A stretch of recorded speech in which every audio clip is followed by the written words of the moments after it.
All right, guys, it's that time again. Welcome back to another market overview and a look ahead what is going to be potentially happening this week. So I wanted to actually get this video out yesterday, but I was on a camping trip and I got back a little bit late. Now, as you can see, everything is pretty much in green. The market is just doing fantastic well.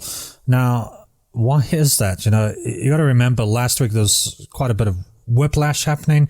I mean, cryptocurrency was taking a beating. Crude oil ended up taking a little bit of a beating. We saw, the NASDAQ, the S&P 500, Dow Jones also going a little bit down and fluctuating up and down. It was just a bit of a mess all over the place. But of course, Monday, everything's in green. Now, there's been economic bad news and more economic bad news and more economic bad news, and yet the stock market is all in green. Now, why is that? And we need to have a look at the 10-year Treasury yield. So if we have a look here, the 10-year Treasury yield has pretty much been stabilizing from March throughout until May. This is really good for the stock market. We've got the US dollar going down, which is good for the stock market. And we've got oil going up, crude oil going up again, which is again propping up the stock market. You got to remember, crude oil is the lifeblood of this world superpower, which we call America, and its stock market, which is being manipulated by the Feds and the US government. So they are hell-bent to make sure that that stock market carries on going up and up and up. That is the narrative, short-term narrative right now, until the economy can truly recover and then start easing back again, and then hopefully try and find that true line whenever that may be. Now, we're going to have a quick look at gold, because gold has been doing really well. Gold and silver, actually. So they've been trading higher leading into the European Open. This is from Kitco.com. And yeah, as explained, gold has been doing quite well. But there is something I need you to keep in the back of your mind that is going to be happening this particular year. So we go to China. China braces for 1.3 trillion US dollar maturity wall as defaults surge. So it's pretty bad. If we have a look, even by the standards of record-breaking global credit binge, China's corporate bond tab stands out. 1.3 trillion US dollars of domestic debt payable in the next 12 months. So what has that got to do with the price of gold at the end of the day? So if we have a look here, first warning sign in the global commodity boom flashes in China. So I just want to speak to something here. So credit is a major driver for commodity prices. And that is what has to do with the price of gold. And we reckon prices peak when credit peaks. All right.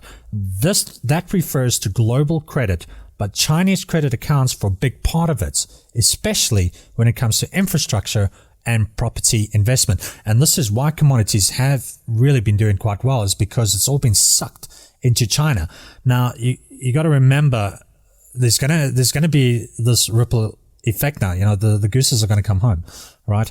And lay their eggs. So you got to remember now that the US, Joe Biden has a infrastructure plan.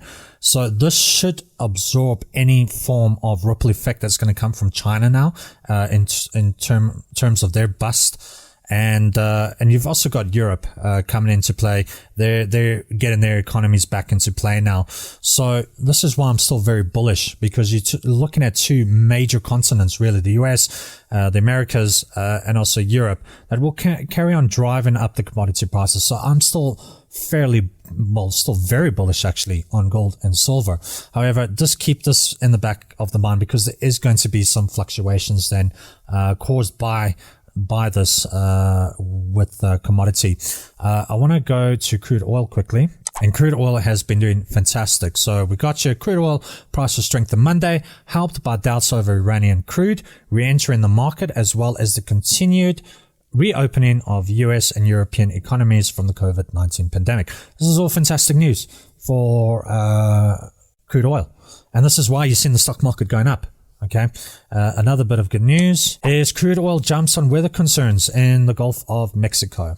Okay, so this is why I've been saying all along why I have been so bullish on oil. It's just going to go up, and it's going to go up, and it's going to keep going up. Yes, there might be little corrections here and there, but ultimately it is bullish. It will continuously be bullish. Trucks of fresh water used to feed Taiwan semiconductors as crops left to die in punishing drought. So the world has had a semiconductor shortage, and a majority is actually made in Taiwan, and now they've got a drought on the way. Okay, so, and you need actually a lot of water in the production of semiconductors. Now you got this drought, and this is just going to hamper the production of semiconductors. So you're going to see the likes of the automotive industry taking a further beating with regards to this type of events, if it does actually play out, if they don't get some rains coming in soon. So it's something to bear in mind if you are in the automotive space and you have invested in the likes of BMW and Ford and so forth. So just keep an eye out on that. I just want to have a look at the ECB. This is the European Central Bank warns of insolvency when pandemic stimulus measures are lifted. Okay. Unfortunately, that is going to be the nature of things. We experienced it here in South Africa. When we came out of the pandemic, there unfortunately was a lot of companies that started going into insolvencies. The same is going to happen in the US. It's going to happen in Europe. It's just the natural thing. And we are going into a insolvency period. You also got to remember that Europe and America have still got to go through their pandemic fatigue, and it's going to play on the economy. So please just look out for things like that. Now, I want to touch on Bitcoin, why Bitcoin took a little bit of a beating. But before I do that, one of the criticisms that was leveled out at Bitcoin was it's not energy efficient. Well, that is absolutely a crock of shit. It's really is bullshit. This is from Bitcoin Magazine, right?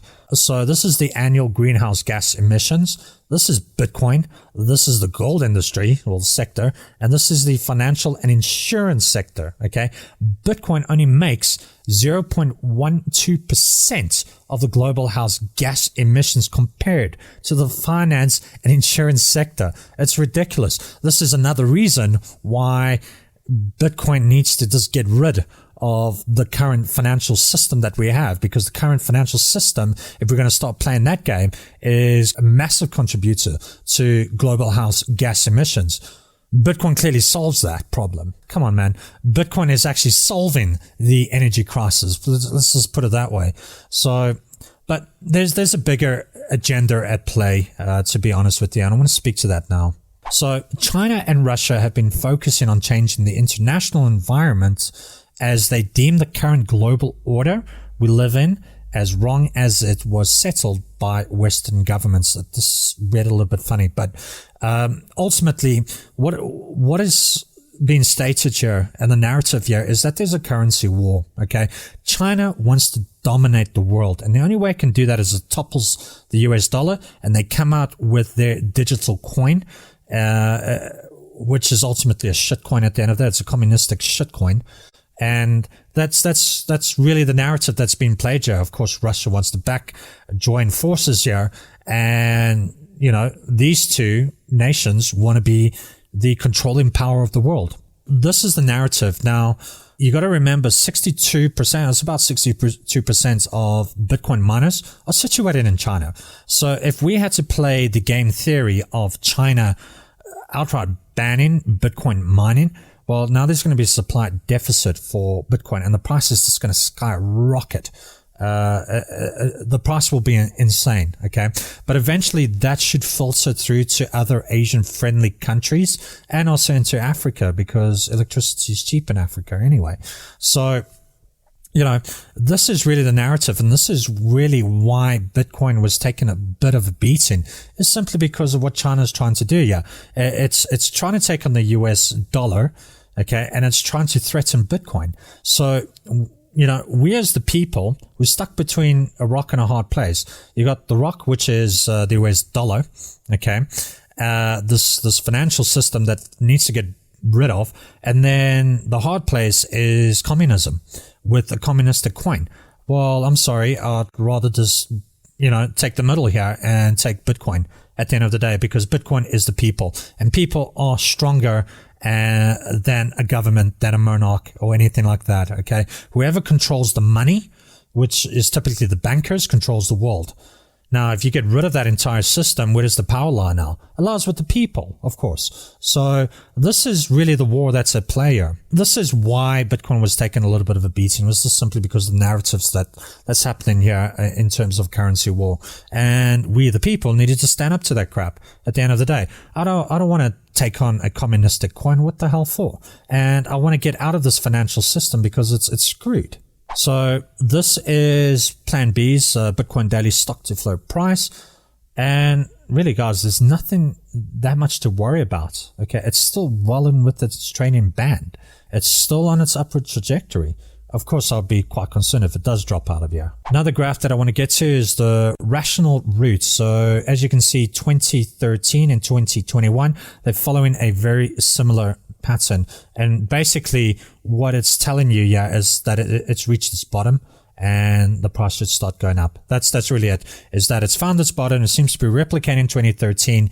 It's found its bottom and now it's going back up. Okay, so let's see what is happening in the markets this week that you should be paying attention to. So we've got the Feds coming out. A lot of Feds coming out. They're going to be talking. So just pay attention. See how the market's going to react to that. We've got some nice earnings coming out this week itself. So this is also quite important. The home price. We've got consumer confidence, which is extremely important. It's going to be coming out tomorrow. The Fed vice chairman, they're going to be making their little speech. Earnings again on Wednesday. Nvidia, Snowflake, Capri Holdings, American Eagle Outfits. So these are well-known brands. Thursday, Best Buy, Salesforce coming out with their earnings. And I think another one that you really should be paying attention to is the Chicago PMI, but also the consumer sentiment. So there's a lot of vital information that's going to be pumped out into the media. So I would highly suggest you pay attention to all of this, because this is all going to have effect on the stock market. Let's see how the stock market is going to react to some of these consumer sentiments releases. So yeah, this is Chris Trade. I hope you enjoyed the video, and peace out.